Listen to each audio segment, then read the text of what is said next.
నా పేరు స్వామిదాసు, నిజామాబాద్ జిల్లా మండలం వేల్కూరు, గ్రామం రామన్నపేట. నేను బీయింగ్ ఉపాధ్యాయ ఆఫీస్లో టెక్నికల్ అసిస్టెంట్గా పనిచేస్తాను. నాకు 16/9/2025 రోజున నా యొక్క ఫోన్లోకి యూని యాప్ రావడం జరిగింది. దానిని ఓపెన్ చేసి డౌన్లోడ్ చేసుకోవడం జరిగింది. అది ఓపెన్ చేయగానే నా అకౌంట్లో నుంచి 50,000 రూపాయలు పోయినాయి. తర్వాత నా యొక్క బ్యాలెన్స్ చెక్ చేసుకునగా అకౌంట్ నుంచి ఖాళీ అయ్యింది. దీని తర్వాత నేను పోలీస్ స్టేషన్లో కంప్లైంట్ ఇచ్చినాను. కంప్లైంట్ ఇచ్చిన తర్వాత తిరిగి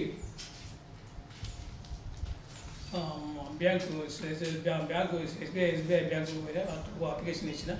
అప్లికేషన్ ఇచ్చిన తర్వాత దాంట్లో చెకప్ చేసారు. చెకప్ చేసిన తర్వాత ఆయన పేరు ఆయన అకౌంట్ నెంబర్ తీసింది. ఇక్కడికి పోయినాయని చెప్పేసి మళ్ళీ ఎఫ్ఐఆర్ నెంబర్ కావాలంటే ఎఫ్ఐఆర్ నెంబర్ ఆల్రెడీ బుక్ అయిపోయింది. ఎఫ్ఐఆర్ బుక్ అయిపోయింది కనుక నువ్వు పోలీస్ స్టేషన్లోనే మరి ఫాలో అప్ ఉన్నామని చెప్పడం జరిగింది. ఇకనైనా ఎటువంటి యాప్ ఫోన్లో వచ్చినా కానీ మీరు డౌన్లోడ్స్ చేయకుండా జాగ్రత్తగా ఉండవలసిందిగా మనం చేస్తున్నాను. ఇక మరి 50,000 లాస్ కాకుండా ఇంకేది ఎంత అమౌంట్ ఉన్నా కానీ ఇతరులు లాస్ కాకుండా జాగ్రత్త పడాలని నేను తెలియజేస్తున్నాను.